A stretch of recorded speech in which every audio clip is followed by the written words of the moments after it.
हसन, क्या हमारी single dimensional policy है खारजा पॉलिसी? क्या सिर्फ इंडिया फोकस्ड पॉलिसी है?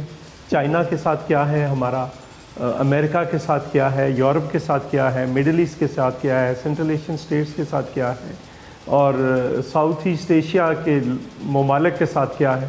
तो ये कोई सिंगल डायमेंशनल पॉलिसी नहीं होती। खारजा पॉलिसी जो होती है उसको आपने मुख्तलिफ जगह पे देखना है। देखना ये है कि आपके साथ सऊदी अरब कहाँ पे खड़ा है, ईरान कहाँ पे खड़ा है, यूएई कहाँ पे खड़ा है, चाइना कहाँ पे खड़ा है। अमेरिका के साथ आपके आने वाला जो दौर है वो एक मुश्किल दौर पाकिस्तान के लिए शुरू हो सकता है। उसमें आपने क्या करना है, यूरोपियन यूनियन के अंदर क्या करना है। फैटफ अब भी आपका है, आप तो नहीं पेश कर सके ना खारजा पॉलिसी में सारी एस्टेब्लिशमेंट और सारे मिलकर। हम लोग जो है वो इंडिया के ख़िलाफ़ कश्मीर के इशू पे ह्यूमन राइट्स कमेटी के अंदर 54 में से 17 लोग नहीं ढूंढ सके ताकि हम अपना केस ले जा सकें। और इसको हम क्या ढोल बजाएं, इसको क्या करें? ये नाकामी है, सीरियस नाकामी है। आप किसको कामयाबी, सिर्फ पेश कर देना कामयाबी है? पेश कर देना तो कोई कामयाबी नहीं है, पेश करके उसको कैरी थ्रू कराना कामयाबी है। तो वो बिल्कुल होनी चाहिए। मैं तो ज़ाती तौर पर जो दहशत गर्दी है उसकी तमाम किस्मों के ख़िलाफ़ हूँ। वो रियासती दहशत गर्दी हो, वो इनफरादी दहशत गर्दी हो, वो मजहबी दहशत गर्दी हो, वो कोई भी दहशत गर्दी हो, मैं तो उसकी सारी किस्मों के ख़िलाफ़ हूँ। वो कोई मुल्क करे, किसी मुल्क की तरफ से हो, वो अमेरिका की तरफ से हो, इंडिया की तरफ से हो, अफ़गानिस्तान की तरफ से हो, या किसी भी तरफ से हो, मैं तो उसके हक़ में नहीं। सही। तो मंसूर अली खान साहब, ये डोजियर पेश कर देना, फिर जैसे चौधरी मंजूर साहब कह रहे हैं कि फिर जो मतलूबा हिमायत हमें हासिल होनी चाहिए वो हम नहीं कर पाते, इसलिए शायद दुनिया को अपना केस उस तरह से कन्वे नहीं कर पाते। कश्मीर की सूरत हाल, हमारी अपनी सरहदी सूरत हाल, ये तब्दील होने में नहीं आ रही, वक्त गुजरता जा रहा है और बल्कि कार्रवाइयाँ शदीद होती जा रही हैं भारत की।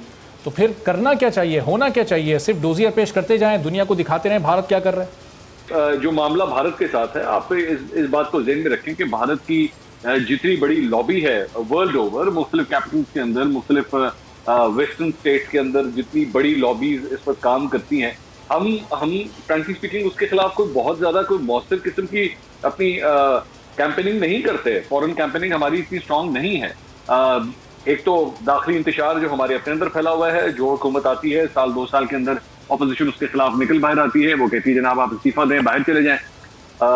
वहां पे नरेंद्र मोदी के खिलाफ भी आखिर कांग्रेस निकलती है, उसके खिलाफ भी तहरीक चलती है। लेकिन इस तरह नहीं होता कि हर 2 साल के बाद वहां पे वो कहेंगे जनाब अब आप इस्तीफा दें और घर चले जाएं।